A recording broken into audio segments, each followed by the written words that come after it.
Bonsoir, merci de nous rejoindre sur TV Fil 78, le 7-8 L'Actu, chaque jour à 18 h en direct le tour de l'actualité locale et voici les titres de ce 9 janvier. À Saint-Cyr-l'École, le maire candidat Bernard Debain qui dépose plainte contre Daniel Gerson, son opposant de gauche. Il lui reproche des attaques sur son éthique. Daniel Gerson avait dénoncé l'utilisation de fonds publics pour financer un sondage électoral. En cette période de solde, la protection des populations intervient sur le terrain afin de prévenir les abus et éviter les mauvaises surprises aux consommateurs. Invité de ce journal, Gilles Ruot, son directeur départemental. Fondé en 1650, l'établissement Tuyau à Choisel vient de recevoir le prix Entreprise Environnement 2013, notamment pour ses efforts en matière de réduction des émissions de gaz à effet de serre. L'image du jour, c'est une photo, la photo de Timothée installé dans les Yvelines au Chesnay. Il a été désigné bébé cadom du mois de décembre. À 22 mois, il défendra donc les couleurs de la région parisienne au concours national organisé par la marque de produits d'hygiène. La finale se déroulera le 29 janvier lors d'une cérémonie organisée au Théâtre des Variétés. Série de plaintes, donc, à Saint-Cyr-l'École en marge de la campagne électorale. Voici quelques mois, le maire sortant commandait un sondage sur les intentions de vote de sa population, sondage qu'il a été ensuite contraint de rembourser en partie en raison des accusations de ses opposants de gauche. Seulement le candidat UMP a aujourd'hui déclaré estime que les attaques sont allées trop loin. Il dépose plainte contre le candidat soutenu par le PS, Daniel Gerson. Catherine Zulato nous apporte plus de précisions. Tout est parti de cette enquête de l'IFOP diffusée fin février dans le journal municipal, avec une partie consacrée aux équipements de la ville et une autre sur la popularité du maire. Un sondage, plutôt une enquête d'opinion pour Daniel Gerson, candidat d'hiver gauche au municipal. Avec l'association Anticorps, il saisit en septembre le procureur de la République, car il estime que ce sondage, payé 14 352 €, n'aurait pas dû être financé par la commune. Je me suis étonné du fait que la mairie allait payer un sondage qui, à l'évidence, portait un certain nombre de points à caractère électoral. Donc j'ai commencé à demander en mairie, par courrier, les ordres de service, les ordres de paiement, et en parallèle j'ai demandé au préfet ce qu'il en pensait. Voyant que je n'arrivais pas à obtenir que Bernard Debain, candidat, prenne en charge une partie du sondage, il a fallu appuyer un peu plus fort. Et appuyer un peu plus fort, ça a été de demander au procureur ce qu'il en pensait. Une procédure que n'a guère appréciée le maire. Il y a quelques jours, Bernard Debain porte à son tour plainte pour diffamation contre l'association Anticorps et Daniel Gerson. Et j'estime qu'il y a une atteinte à mon honneur et c'est quelque chose sur lequel je ne peux pas transiger, puisqu'on m'accuse de détournement de fonds à des fins électorales. C'est un sondage qui a été entièrement public, qui a été fait plus d'un an avant l'échéance du 1er mars. Donc il n'avait donc pas rentré dans les comptes de campagne. Et que la partie du sondage que j'ai réglée moi-même, lorsque j'ai reçu la facture, j'ai payé près de 2400 €. Si Bernard Debain a payé, c'est très bien, c'est exactement ce que je voulais, c'est exactement ce pourquoi j'avais fait les actions. Pour moi, l'affaire est entendue. Si elle est entendue pour Daniel Gerson, elle l'est moins pour Gaëtaine Desjardins, autre conseillère municipale et candidate sur la ville. Elle demande de son côté à Bernard Debain de rembourser l'intégralité de ce sondage. Là, non. La meilleure des preuves, c'est que c'est utilisable par tout le monde. Une ambiance tendue sur la commune à un peu plus de 2 mois du premier tour des élections municipales.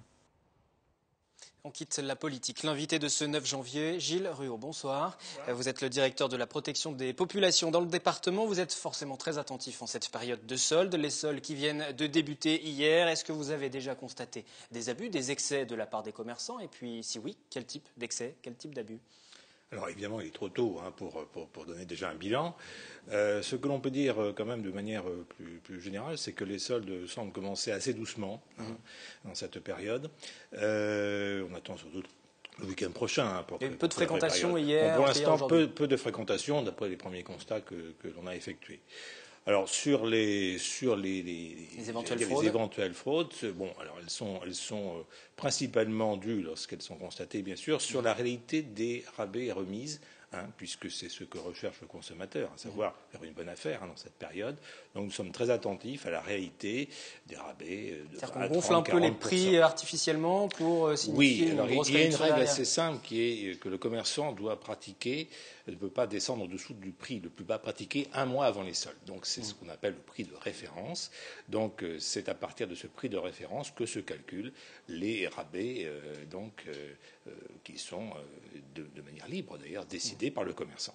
Avant de poursuivre cet entretien, on va partir justement pour les magasins yvelinois. Premier jour de solde, c'était hier. Nous étions présents. Le reportage à Maurepas de Claire Cambier et de Elodie Moine. Dans ce supermarché, les salariés ont passé une partie de la nuit à étiqueter et à placer les produits.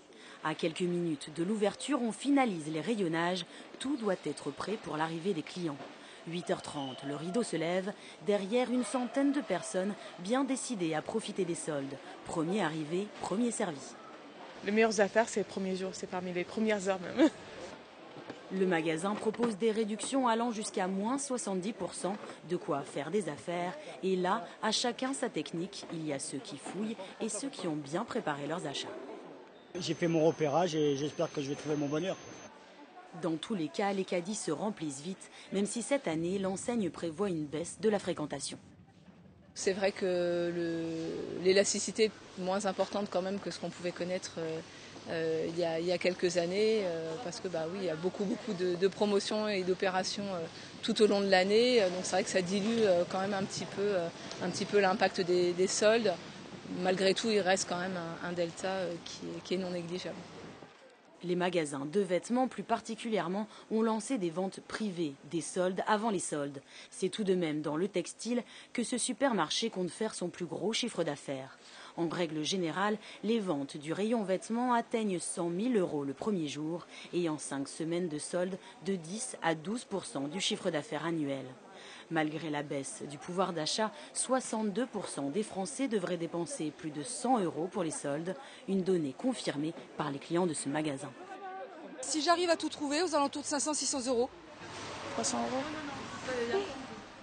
Il reste jusqu'au 11 février pour profiter des soldes. Dans ce magasin, si les collections passées ne sont pas écoulées d'ici là, une partie du stock sera donnée à des associations. Les clients qui attendent patiemment le début des soldes et qui ne se doutent pas toujours non seulement du travail des commerçants, mais aussi du travail de la protection de la population. Gilles Ruot, vous intervenez comment sur le terrain concrètement? Vous intervenez masqué, vous intervenez à visage découvert lorsque vous faites vos différents contrôles? Comment se passe un contrôle? Alors on intervient à visage découvert, bien sûr. Alors le contrôle consiste principalement, comme je l'ai dit tout à l'heure, à bien regarder si le prix de référence et si les rabais qui sont donc proposés aux consommateurs sont bien réels. Alors ça suppose en amont un travail de repérage aussi, d'ailleurs on l'a dit dans votre reportage, des éventuelles promotions antérieures qui sont bien sûr tout à fait possibles. Pour les soldes, vous travaillez déjà plusieurs en semaines amont auparavant. Voilà, généralement un mois auparavant, pour voir si le prix qui sera pratiqué pendant la période de solde sera bien celui le plus bas pratiqué, et donc il n'aurait pas été gonflé artificiellement avant les soldes. Donc ça c'est un travail qui est fait en amont, qui est un travail de repérage, et bien sûr pendant la période des soldes, il y a les contrôles qui sont effectués pour s'assurer d'abord de la publicité, des prix et de la bonne information. Mais vous les annoncez ces contrôles? Vous prévenez les commerçants que vous allez passer? passer? Nous ne prévenons pas, bien sûr, nous ne prévenons pas, nous sommes à visage découvert, bien entendu, et donc vous ne prévenez pas plusieurs jours à l'avance que vous allez venir contrôler? Absolument pas, les commerçants s'y attendent, bien entendu, ce sont des contrôles réguliers, dans la majeure partie des cas d'ailleurs, dans 80% des cas, il n'y a pas de problème particulier. Comment vous choisissez les enseignes justement que vous allez contrôler? Vous nous dites c'est régulier, mais vous ne pouvez pas intervenir sur tous les magasins? Nous n'intervenons pas sur tous les magasins. L'ordre de grandeur de nos contrôles concerne 200 à 300 visites et contrôles. Ils sont, comme je vous l'ai dit, repérés par les publicités qui sont faites auparavant. Et bien entendu, les grands centres commerciaux, les commerces de centre-ville sont principalement, bien entendu, font l'objet des principaux contrôles. Que risque un commerçant qui gonflerait ses prix avant de faire les soldes? Alors, un commerçant qui, en effet, gonflerait ses prix avant les soldes, pourrait être poursuivi devant les tribunaux, si bien sûr le procureur de la République le décide ainsi, et donc risque une amende importante. Et vous intervenez aussi si les consommateurs se rendent compte qu'il y a quelque chose de pas forcément très clair dans les soldes, dans un magasin. Est-ce qu'ils peuvent justement saisir la protection des populations? Absolument, soit par téléphone, soit par courriel. Le consommateur consommateur qui estime n'avoir pas obtenu le produit désiré au prix indiqué, eh bien, peut absolument nous saisir et nous signaler des anomalies. Il y a toujours une question qui se pose aussi lorsqu'on fait les soldes, lorsqu'on achète un article. On peut le rapporter, on ne peut pas le rapporter, le magasin doit le reprendre, pas le reprendre. Là aussi, vous surveillez que tout se passe bien. C'est une règle générale. D'abord, ça relève du contrat civil. Hein. De manière générale, un produit ne peut pas être repris ni échangé. La formule que l'on voit régulièrement dans les magasins. Sauf s'il y a bien sûr ce qu'on appelle un vice caché, un vice dit rédhibitoire, c'est un mot un peu savant, mais ils ont un vice caché, ce qui est assez rare en ce qui concerne, il faut bien le dire, les produits les plus soldés, à savoir les vêtements, enfin, le textile, l'habillement, aussi donc les chaussures, enfin, tout ce qui est l'équipement. Donc ça relève de l'appréciation de chacun des magasins, de reprendre ou non certains articles. Le commerçant n'est pas obligé de reprendre ni d'échanger, c'est un geste commercial qu'il peut bien entendu faire à tout moment. Alors il est difficile, vous nous l'avez dit, hein, forcément de faire un premier bilan après 2 jours à peine de soldes, mais on peut peut-être regarder les chiffres de l'année dernière. Peut-être au niveau national, il y a eu 23 843 actions de contrôle menées par les différents agents de vos services dans plus de 8 000 établissements. Dans les Yvelines, quelle est un petit peu la proportion? Combien de contrôles vous avez pu mener? Dans les Yvelines, il y a environ 250-300 contrôles dans les Yvelines, hein, visites d'établissements, hein, qui ont donné lieu à des suites, hein, importantes. Disons, de manière générale, qu'il y a à peu près 20% d'anomalies. Au niveau national, je continue sur ces chiffres, c'est 479 procès-verbaux, c'est finalement assez peu, près de 3000 rappels de réglementation, 44 injonctions. Dans les Yvelines, on est dans des proportions assez faibles. On est à peu près dans ces proportions. C'est finalement assez faible, il y a finalement assez peu d'arnaques. Oui, il y a assez peu d'arnaques. Et puis elles se traduisent dans les faits les plus graves, comme je vous l'ai dit tout à l'heure, par des poursuites pénales. Souvent, il s'agit plus de négligence qui donne lieu, comme vous dites, à ce qu'on appelle des avertissements, hein, qui sont d'un degré moindre et qui permettent aux commerçants de lui rappeler la réglementation. Alors là, on parlait de votre travail pendant la période des soldes et ça va forcément se poursuivre au cours des 5 prochaines semaines dans le département. Au-delà de cette période, comment se passe votre travail? Quelle est votre mission tout au long de l'année? Parce qu'on parle de vous forcément en cette période, mais vous travaillez toute l'année. Alors, on travaille toute l'année. Donc, l'émission principale de la direction de la protection de la population, c'est d'assurer la sécurité des consommateurs, que ce soit la sécurité alimentaire, la sécurité des produits industriels, la loyauté des transactions, bien entendu. Hein. Donc, nous sommes toute l'année présents sur différents champs d'action. Hein. Donc, il y a les soldes, mais il y a aussi, bien entendu, tout ce qui est la sécurité alimentaire, hein, les contrôles dans les restaurants, les contrôles de la grande distribution, les contrôles aussi au niveau de la commande publique, de la concurrence. Vous voyez, on a un champ d'action extrêmement varié. Les soldes qui se poursuivent encore pour 5 semaines. Pour terminer cette séquence micro-trottoir, quel est votre budget pour cette période? Oula, pas de budget. J'ai des besoins et en fonction de ce qui est soldé ou pas soldé, je prends pas, mais j'ai pas un budget à proprement parler au départ. Ça varie entre 250, 300, ça dépend. Là, il y a plus que moyen, hein, puisqu'on arrive en fin d'année. 150 €. Je sais pas, 300 €. Vous savez ce que vous voulez acheter? Non, pas du tout. Oh, les soldes, je les fais pas, moi. Ça m'intéresse pas, les soldes. C'est toujours des chiffons. C'est des trucs qui n'ont pas été vendus. C'est pas intéressant. Entre 10 000 et 15... Non, franchement. 70, 80 €. Bah pareil. Nous parlions ce soir du travail principalement de la protection de la population concernant les fraudes. Combien d'agents interviennent sur le terrain pour le département actuellement? Actuellement, il y a à peu près une dizaine d'agents qui est mobilisés sur la question des soldes. Oui. Et qui travailleront encore activement pendant les 5 prochaines semaines, pendant cette période de soldes. Merci Gilles Ruot d'être venu sur ce plateau, directeur de la protection de la population dans le département. Les soldes qui se poursuivent, attention tout de même aux arnaques. Merci à vous. À la suite du journal avec ce prix remporté par les Pépinières Tuyaux. C'est un établissement fondé en 1650 dans les Yvelines. Spécialisé dans la production de grands arbres et de grands conifères, il vient d'être distingué pour ses efforts en matière de réduction des gaz à effet de serre. Olivier Maniscalco, Patrick Jacques de Dixmude se sont rendus sur place. Une démarche environnementale globale. C'est sur ce principe que fin décembre, les Pépinières Tuyaux sont récompensées en devenant lauréats du prix Entreprise Environnement 2013. Décerné notamment par le Conseil général des Yvelines, cette distinction vient saluer le peu d'impact sur l'environnement et le bilan carbone positif de cette entreprise de Choiseul, créée en 1650. Ici, les arbres ne sont jamais arrosés durant l'année, la terre est binée au lieu d'être désherbée et des pièges à insectes écologiques remplacent les pesticides. Autre technique utilisée, la mycorrhization. Des champignons sont enfouis sous terre et mis en symbiose avec les racines. Ils vont alors grossir et permettre à l'arbre d'avoir 5 à 10 fois plus d'espace sous terre pour se développer. Ce prix nous a permis quand même de vérifier que notre démarche pouvait être reconnue et comprise, donc ça c'est toujours une satisfaction. Et après on essaie bien sûr de prêcher la bonne parole et de faire comprendre que notre travail de qualité doit être, se transmettre, par exemple au niveau du prix, en termes de coût, produire en respectant l'environnement, ça demande quand même beaucoup plus de main d'œuvre. Le fait de montrer qu'on est très respectueux de l'environnement permet d'essayer de justifier éventuellement un prix qui peut être supérieur à d'autres entreprises qui sont moins respectueuses, qui utilisent plus de désherbants par exemple. Comme le circuit court dans l'agroalimentaire, la qualité environnementale a donc un coût. Dans cette pépinière, c'est surtout la main-d'œuvre 2 fois plus chère que chez certains pays concurrents comme l'Allemagne ou l'Italie qui augmentent les tarifs à la caisse. Pour indication, si vous souhaitez acquérir un pommier ou un tulipier âgé de 12 à 15 ans, il vous faudra débourser entre 400 et 500 euros. Jusqu'à l'année prochaine, les décorations de Noël vont retourner dans les cartons aussi bien pour les particuliers que pour les communes. Les services techniques qui sont en train donc de défaire avec minutie les guirlandes et autres éléments lumineux. Le reportage à Manille-les-Hameaux de la rédaction. À la nuit tombée, elles ont éclairé votre chemin pour laisser l'esprit de Noël flotter dans vos rues. Elles clignotent, scintillent, dorées, vertes ou bleues. Leur couleur féerique réchauffe les cœurs et vous souhaite une bonne année. Chaque quartier a sa décoration, chaque rue son étoile de Noël, mais c'est souvent le centre-ville le plus étincelant, comme à Manille-les-Hameaux, où les anciennes lampes à incandescence ont peu à peu laissé la place aux LED, plus légères, plus robustes et surtout plus économes. Les années précédentes, on tournait au fil lumière, donc qui tournait à 14 watts au mètre. Et là, donc cette année, on tourne à 4 watts au mètre. Donc il y a quand même une consommation moins importante.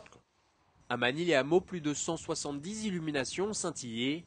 Mais un mois après leur installation, les guirlandes doivent repartir à l'atelier pour laisser place aux douceurs de l'hiver. Et il faudra désormais attendre 1 an pour que la magie de Noël s'empare à nouveau de vos rues. Autre univers, moins poétique, la fibromyalgie. C'est une maladie mal connue qui se caractérise par des douleurs articulaires, de la fatigue, des troubles du sommeil également. Elle est tout de même assez controversée en France, bien que reconnue par l'OMS, l'Organisation mondiale de la santé. Yolène Torres a rencontré une personne atteinte justement par ce trouble.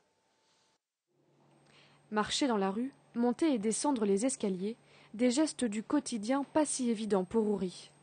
Il y a tout juste 1 an, cette Guyancourtoise a été diagnostiquée fibromyalgique. Une maladie caractérisée par des douleurs musculaires dans tout le corps. Elle a été déclenchée suite à un accident de la route. Je traversais le passage piéton et une dame m'a percuté sur la jambe droite. J'ai uniquement trébuché. J'ai eu un hématome. Je suis ressortie boitillante, on va dire, de l'accident. Quelques minutes après, impossible de marcher et c'est le trou noir. Ouri n'a plus aucun souvenir des 3 jours qui suivent l'accident, puis tout s'accélère. D'abord un gros bleu, une bosse de 10 cm, la jambe droite paralysée, puis des douleurs dans tout le corps. Elle enchaîne les arrêts de travail et se dit totalement handicapée. Les médecins, certaines personnes n'aiment pas qu'on dise le mot handicapé. On commence par une invalidité, c'est vrai, mais si on ne nous aide pas, on devient handicapé. Parce que je ne pouvais vraiment plus rien faire. Mais vraiment plus rien faire jusqu'à que ma mère elle vienne me laver. Parce que je ne pouvais plus bouger un bras. Je ne pouvais plus bouger une jambe. Le moindre geste que je pouvais faire, c'était des douleurs ou des crises. Bon, c'est vrai qu'après, ça suscite des crises d'angoisse parce qu'on a peur d'avoir mal. Donc du coup, tout le monde crescendo. En fait, mes enfants ne pouvaient plus s'approcher de moi. Donc mes enfants, pendant un moment, ils ne pouvaient pas rester avec moi. Ils sont restés chez mes parents. Parce qu'on me touchait à peine que ça me faisait mal, en fait. Je hurlais de douleur. Donc ça crée une hypersensibilité. Donc en fait, tout ce qui pouvait m'arriver, c'était exagéré, en fait. Selon le docteur Hassoun, si la fibromyalgie n'a pas de cause particulière, elle est, dans 40% des cas, accompagnée d'un contexte psychologique particulier. Un syndrome qui associe des douleurs diffuses généralisées au niveau de différentes articulations notamment, mais surtout des insertions des tendons, et dont on peut faire le diagnostic avec 18 points douloureux. Ces douleurs elles ne sont pas associées à une lésion organique ou physique qu'on a pu déterminer ou diagnostiquer. Donc on n'a pas d'explication physique ou de lésion ou lésionnelle, d'explication lésionnelle qui explique ce type de douleur. Le signe qui est associé le plus souvent à ces douleurs, c'est la fatigue. Après plusieurs traitements, c'est finalement l'hypnothérapie suivie d'une cure thermale qui soulage le plus Souris. Aujourd'hui, elle réhabitue tout doucement son corps à l'effort dans un centre de rééducation et fait quelques exercices chez elle. Je note sur un petit carnet où est-ce que je positionne les pastilles. Généralement, je les passe toujours au niveau du cou parce que j'ai encore du mal et au niveau du bras. Sa maladie se stabilise, mais les douleurs ne disparaîtront pas totalement. Des douleurs pourtant bien réelles, insiste le médecin, et qui ne peuvent être que diminuées. Il y a une réalité de la douleur. Il faut bien comprendre la différence entre une douleur psychogène et une douleur psychique, ou une douleur dans la tête comme ça qui serait une invention des patients. Quand nous on parle de douleur psychogène, c'est simplement, comme l'étymologie le montre, hein, c'est généré par le psychisme, et les douleurs sont bien réelles. Comme Uri, il serait plus de 2 millions de Français atteints de fibromyalgie, une pathologie reconnue par l'Organisation mondiale de la santé depuis 1992. Ce journal est presque terminé. Nous revoyons ensemble à présent l'image du jour. Cette photo de Timothée installé dans les Yvelines au Chesnay. Il a été désigné bébé cadom du mois de décembre et à 22 mois. Il va donc défendre les couleurs de la région parisienne au concours national organisé par la marque de produits d'hygiène. La finale qui se déroulera le 29 janvier lors d'une cérémonie organisée au Théâtre des Variétés. Bonne chance donc à Timothée, cet Yvelinois. Je vous retrouve demain. Votre soirée sur TV Fil, c'est notamment avec Claire Cambier pour Fileco, le magazine de l'économie de la rédaction. Il sera forcément question des soldes, mais aussi de la hausse de la TVA. On se quitte avec vos résolutions pour la nouvelle année 2014 qui débute. Excellente soirée. Déjà, faire pas mal de travaux dans ma maison qui s'accumulent depuis des années. Faire un peu de sport et un régime. Très sincèrement, j'ai pas de résolution. La vie continue comme elle est et puis voilà. Pas de... Personnellement, c'est qu'il fasse de moi une femme honnête et qu'on se marie. De maigrir, maigrir et puis une nouvelle vie. Eh bien, rendre service le plus possible aux gens qui m'entourent, les aimer le monde, prier pour eux, voilà. La santé. J'en ai pas vraiment de résolution. Non. Tout va bien. Oui, non. Mais bon, des résolutions, non, j'en ai pas. Peut-être arrêter de fumer, mais ça, c'est tous les ans.